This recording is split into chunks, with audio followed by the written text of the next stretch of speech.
welcome back to our podcast titled Issues. I'm Christina. And I'm Tisha. Today we're going to discuss sexism towards females. Yes, we know sexism isn't just towards females. However, this is based on our experiences. So going off of that, a big thing we know, we've discussed it many times, is we see like the men in our family, or guys we know, just people we see, even on TV you see it, treating women like property. And something I learned, and I told you this, and about the last name thing. And I'm glad I've never changed my last name, never planned on changing my last name. But the reason women change their last name to their husband's last name is because originally they're their dad's property, and now they become their husband's property. And I don't know about you, but I'm nobody's property. Yeah. And so I'm glad I never changed mine. And I know a lot of women will continue to change their last names because they feel like they want that connection with their kids, having the same last name and all that. And I'm not disregarding that. That's you. That's your choice. If you're doing it for those reasons, then fine. But just don't do it to be someone's property, you know? Yeah. But again, it's going back to women are treated that way, where they're looked at as property and they don't have a decision in things, and they don't, they're not allowed to make choices, where the husbands a lot of times are like, oh, you didn't ask me. Why do I gotta ask you to do something? Why do I need your permission? Yeah, and going off of that, it's not, what I'm about to say is not really sexism, but I saw it kind of like that controlling aspect on Love Island. This one guy named Sincere, if you guys watched it, he had this one girl from the start, and they were like a couple, and I get it's like a show where you're supposed to like experiment or whatever, but they like established their couple, and they were like, yeah, we're in this for like together. And then once he got the chance to go like to be by himself with other girls, he instantly just went after another girl too. And then he was like, well, if you have two fishes, it's not like you have to keep one fish. You can look at two fish and be like, wow, these are nice fish. And it was some stupid what's it called? Like, what are you saying? I don't, like the analogy that he used? That. Oh, okay. Yeah. I wasn't sure if that's what he you was asking. using that to signify that it was okay to explore, and not just once, twice. But here's what's funny with that, because you say that, and what would happen if that was a female doing it? She'd be the called, guy would leave instantly, and she'd be called names, right? Yeah, she would be called all kinds of derogatory names. She would be disgusting and this and that. But it's okay if the guy, he can have as many fish as he wants in the sea, but she should not. And I always struggle with that because, again, my thing is, if you're not sleeping with everybody, which on that show we know they are, that's a whole different ballgame. Well, actually, no. They weren't? No, okay. No. But if you're not sleeping with everybody, there is nothing wrong with dating and getting to know people, because you may not meet the person that you're supposed to be with forever in that first try. So why sacrifice yourself? But why, again, it's considered okay if a guy is dating multiple women and feeling out the waters and stuff like that. But if a female does it, it's a problem, and she's all kinds of names, And again, it comes back to where it's believed that like the man makes all the decisions for the female. Like a lot of men have issues with smart females. They don't like a woman who is smart, who's educated, has degrees. Yeah. It bothers them, and they want to always feel superior to a woman, and like that they're the smarter one. Being a female who's smarter than you doesn't mean that she's better than you. You're supposed to be equals. You know what I mean? Like you bring different things to the table. Like with me and my husband, for example, we are very different in our education level, just alone on that, right? He knows a lot of things I don't know that I can't do. I can't go out there and build something. But if he needs to like understand something a little clearer, he might come to me and ask me that, whereas I'm going to go to him and say, hey, can you help me build this or whatever, or I don't know how to do this, can you show me? So like there's that, there should be that balance. But if he was to take that knowledge that he knows something, how to build things that makes him better than me, that's a problem, and I do experience sometimes that happen. For me personally, I notice if you ask a guy for help, they right away want to take over and act like you don't know what you're doing. No, I asked you for help. It doesn't mean I don't know how to do it. I don't know maybe this part of it, or show me, like that's something that irritates me, because I feel like they always want to be like machismo. They know everything. They're super smart and they're the man on everything. Just because because I asked you for help, or sometimes you're not asking for help. Maybe you're doing it and you're struggling a little bit, but you're figuring it out, and they come over and let me do that for you or whatever. Yeah. I don't always need you to do that for me. Just show me. Tell me what I'm doing wrong. You know, and so that's something I noticed. And again, it really, like, this is something we know. We experience it a lot in our family, where a lot of the guys, even though like they weren't necessarily raised that way, they have the mentality. And for my older folks, you'll know my analogy I'm using. They have the Ralph Cramden, Archie Bunker syndrome, where they think that, again, women are beneath them, and that women are supposed to just stay home, cook, clean, take care of everything. They go out and make the money, and it's their money, and you have to ask them for money. And I've told you about that. Like, I'm like, never ever be dependent on anyone for money. Like, as a kid, you have no choice. But I'm saying, once you become an adult, the man, woman, whoever you're with, don't be dependent on somebody for your money. Like, I hate when people see all my shoes, right, at work. And especially the older women. It's not, I don't deal with this with kids. I deal with this a lot with older women. They'll see my shoes, they'll see my shoe closet, and the first thing they go is, oh, your husband must love you. And I go, why? Oh, he lets you get all these shoes. He doesn't let me do anything. Yeah, a lot of the women are like that. They're like, because they don't depend on themselves, they depend on them. So they're like, yeah, they buy everything, they do everything. And they need the permission from the guy, even if it's their money. Yeah. I know so many women like that. They have to, oh, can I buy this? No, what? Mm-hmm. Never. Like, so that, like, I'm like, no. First of all, he doesn't buy me my shoes. Second of all, I don't need his permission to get shoes. You know, like, he doesn't need my permission if he wants something. Why do I need his permission?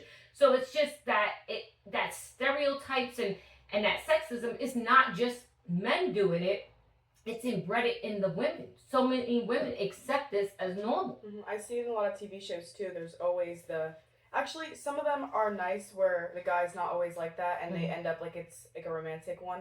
But there's some that the guy's controlling and he beats her and he smacks her and she's just like, okay, like, I'll stay because, like, you said I love you, and you change the next day when he beats her this day and then he's nice this day, and it's like mentally controlling, which is awful.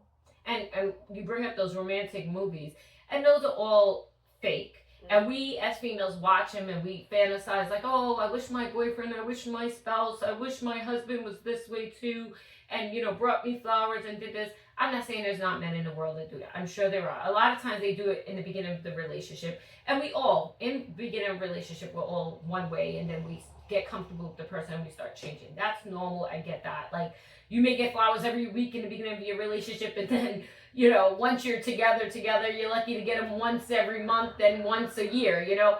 So all those things, you know, that's a part of a relationship. But the abuse part of it is a lot of that. And it's not just always physical. A lot of it is emotional. And that emotional abuse, a lot of the times, is that controlling aspect, where men want you to ask permission to them to go to the store, to get your hair done, to get your nails done. No. Why do we need permission? I'm going to give you respect. Like, you know, I will text my husband all the time and say, like, I'm here, I'm there. To me, that's a respect issue. That's not a control issue. I choose to do that, as I expect him to do the same to me. Like, when he's somewhere, I don't know where he's at. And we don't have 360, so we don't monitor each other. We don't do all that. But I want to know that you made it safely to where you're supposed to be. Yeah. And again, that's not a control. And some people don't like that. And that's fine. If that's how you want your relationship, that's fine. But that's how we are. But it's not to the point of I gotta tell you where I'm going to get your permission. No, I'm telling you I'm going to do this, so you know, God forbid something happens, this is where I'm at, you know, so you know to be, alert for that. But again, that women are beneath the man and have to do this, or men expect that they come home and they should have a meal on the table. Like, I'll tell you this, when I was a stay-at-home mom, before I was working, I was a stay-at-home mom, I did everything in the house. I cook, clean, blah, blah, blah, all of it, right? But when they would get home, I'd be excited for them to come home because I was home all day by myself. Mm-hmm. So they get home, I'm excited. None of them wanted to talk to me because they had a long day, right? I get it now. I didn't get it then because I was home. I wanted somebody to talk to. Now, you know, in more recent years, once I started working, I get, like I said, I get that part. Sometimes you come home and you just want to decompress. You don't want to talk. Yeah. But I still do all the same things I was doing before when I was working. It's not like, oh, I don't cook, clean, this and that. So I do all that because, yes, I do have, I'm not going to lie, I have that was my leg, sorry. I do have those stereotype roles in my head too. Yeah. Like most of us, we all think, not all, I don't want to say all because people get upset. I'm saying all. There's plenty of people who might not think like this. But we grew up in a family that has very stereotypical roles, right? Mm-hmm. Women do this, women do that. But doesn't mean we only can do that. It doesn't mean we have to do that. Yeah. Right? So like the dishes. In my family, it's looked upon the female does the dishes. Well, you know that Robert does the dishes here or whatever. Mm-hmm. So like there's times I'll do them, but I do the cooking. He does the dishes. Yeah. That's our routine. Does everybody have that routine? No. Yeah. You know, some people look at things differently. Again, we have those roles, but they're not defined in the sense that I can only be the one clean. You're a woman doesn't mean you have to do them. And also, back to the controlling thing, I think that's why a lot of women get cheated on too, because they trust and they're expected to just be home all day, and their husband could be anywhere, and if they don't have that communication, you know, they could be doing anything. And I think that's why a lot of women just stay after they get cheated on, or they do it back, and it's like a lot of toxic marriages and relationships out there, because the guys think they can do whatever they want, and then like no consequences, and like because like I feel like guys cheat all the time and the girls stay, but if a girl cheats, a guy instantly leaves because they're like, no, how could you do that? Like it's awful. But I think going off of that, what you're saying, a lot of that is when they're doing that, and because you brought up toxicity, when they're doing that, a lot of the time they're doing that, they already built this where they control you, mm-hmm. right? So you're dependent on them. They are the one who's giving you the money. They're telling you what you can do, what you can't do. You've already built that situation. So if you built that and now he's out doing his thing and you already are used to him going out and doing whatever he wants, mm-hmm. and he's done that, you now, who do you depend on? You have no one, because you've built your whole life around this person and let them control you. So that's why a lot of times women don't leave when they've been cheated on, because also then you have the guy, you know, love bombing them with, you know, oh, it was a one-time thing, or I just did this, but you're number one, and blah, blah, blah. You know, there's a lot of factors that go into it. But again, if it's a person, a lot of times they get a woman that's insecure or going through something, or, you know, having some kind of emotional issue, or it could be a strong-minded woman who they found a way to manipulate and control, then they use that against them. So, you know, and again, it's not to say this doesn't happen to men. Like that, we know that it's a both-sided, you know, two-sided thing. But in reality, more than likely, it's the woman who the men try to control, right? Men don't want to be controlled. They'll tell you, I'm not listening to a woman, blah, blah, blah. Even the most feminist men out there, they have that little bit of, I'm not going to listen to a woman thing, you know, because it's been embedded in our brains for so many years that women are beneath.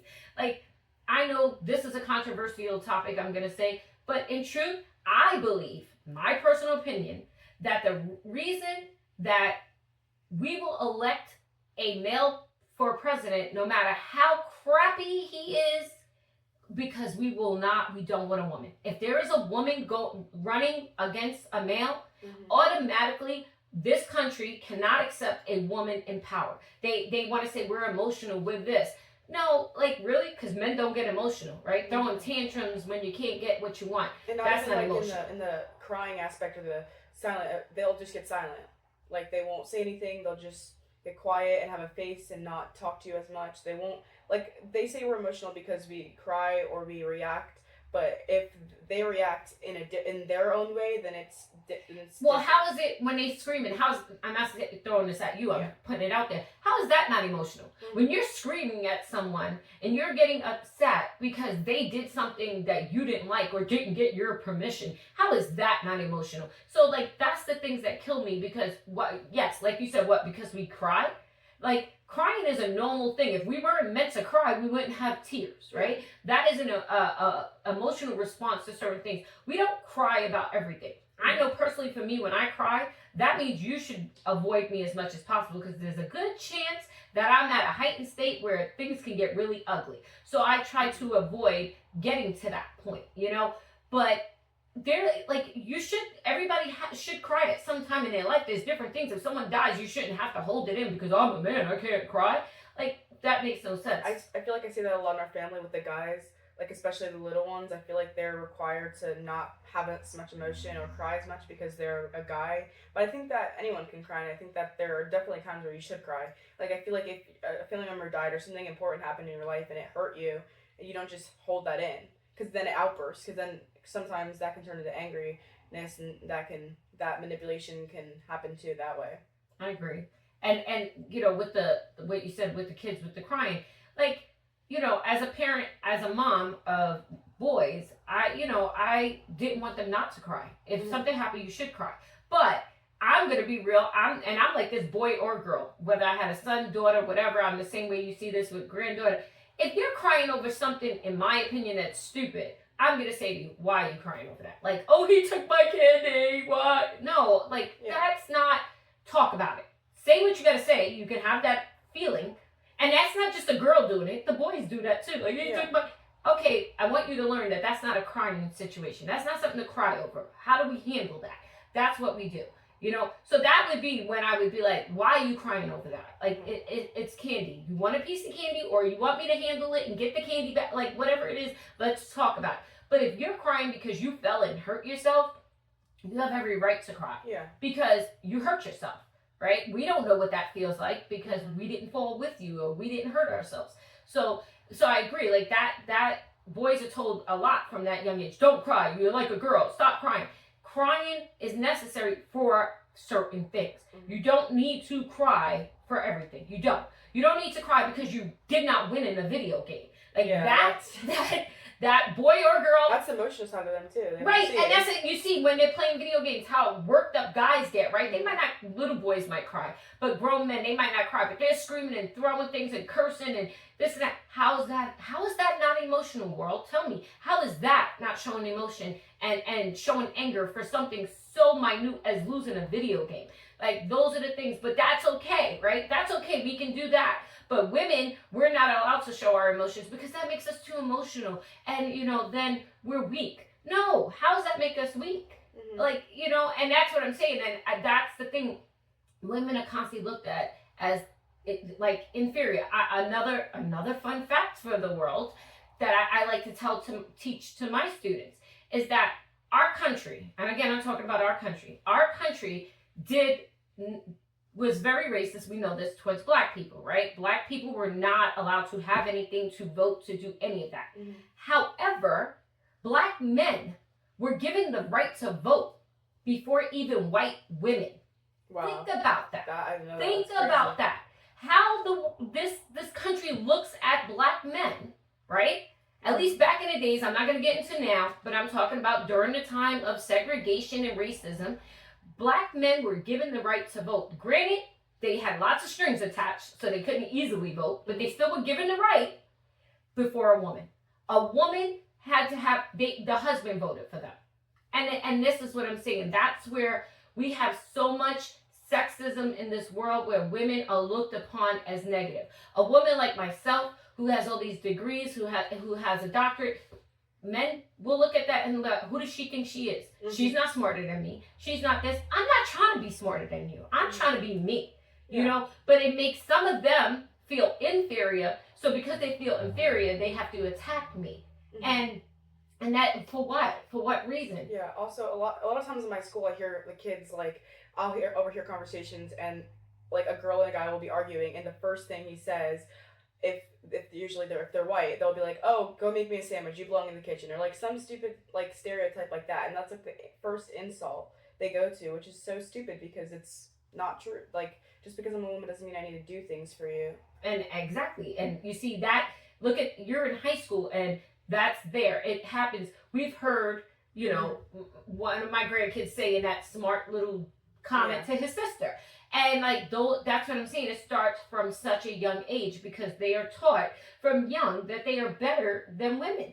That a woman is only good for certain things in this world. And like, in truth, let's be realistic. And this is that argument that people don't like. But men can't carry a baby. Biological men, let me put that out there because I don't want to hear nothing that I said something wrong. Biologically, you were born biologically a man. You cannot have a child, right? Why? Because in my opinion, they can't handle that pain, right? Yeah. The pain that we go through to have a kid, to bring a kid into the world, to me that should be respected upon because it is not easy, all right? And then to raise those kids and deal with that. But again, that's what a man said, well, that's your job. That's your job. Why is that my job? Yeah. Why is it when a man comes home from work and takes care of his kids, people go, oh, that's so good that he helps you. Isn't he supposed to? Yeah, those are his kids. It's a two-parent job. It's not just one person gets the money and one person takes care of the kid. You're like a family. You're supposed to want to take care of your kid and have fun with them, not just be the money maker. But that goes back to my analogy of Archie Bunker and Ralph Cramden for my older folks, All in the Family and the Honeymooners. That was the time frame where what we're talking about. Men made the money, the woman stayed home. I know you don't know the show, but All in the Family, the woman, when he would come in from work, he had to have his chair, his slippers she would put on his feet, and give him his beer when he came in to drink. That it's was like a maid. Huh? It's like a maid. It's not a exactly, and that is how a lot of men still think it should be when they come in. And why don't you do that for me when I come in? Yeah. I mean, not that I want that, see, for me, my mindset is we come in, we do everything together, like you do your thing, I do my thing, whatever it is, but not that I should be pampered and you shouldn't, or you should be pampered and I shouldn't. Yeah. If we're going to pamper, let's pamper each other or whatever. We're not going to be one-sided. Yeah, so like, and again, like, it's just funny to me because even men who think they aren't sexist, they tend to have little sexist moments because like they'll say, like they'll catch another guy doing it and they'll make a comment like, oh, like, look, he's telling his wife she has to do this and blah, blah, blah. But then in the next breath, that same guy might be like, oh, you didn't tell me you were doing that. Well, why do I gotta tell you I was doing that? Yeah. Like, I can tell you out of respect, but I don't have to, That's where I think the differences are because you didn't tell me what you were doing every step of the way. So, like, there's always, to me, it's always double-sided. But, again, it's not to pick on men. It's just our experiences with it. And we've experienced a lot of that within our family. And my family members that are listening or will listen, I'm sure some of them will feel some type of way and others will be in agreement because they've experienced it. That it's not, and when we're talking about our family, I don't just mean the immediate people right here. I mean, for years and years, I've experienced this, right? I've seen it for years. Christina has seen it for many years. And it's not just our family. We see it outside in the street all the time. Like she said, you see it on TV, portrayed constantly. She sees it in school. So it's not a very one-sided view of things. We've seen it many times in many places. Yeah, and we're not saying this out of pity. We're just saying it needs to be spoken about more because people have this view on women and it needs to be changed. Preach, sister. See, she got this. Because that's exactly it. We need to change this. And in order to change it, we need to bring these issues to light because too often it's just we close our eyes and say this is how it is and we accept it. But it doesn't have to be. There needs to be change. All right, and with that, thank you for joining us. And don't forget to subscribe to our YouTube channel and TikTok. Thanks again for joining. We hope to keep you interested in listening, so please provide feedback if you have any suggestions, good or bad. If you don't like what we're saying, talk to us about it because we don't know if you're not telling us. All right. Bye, guys.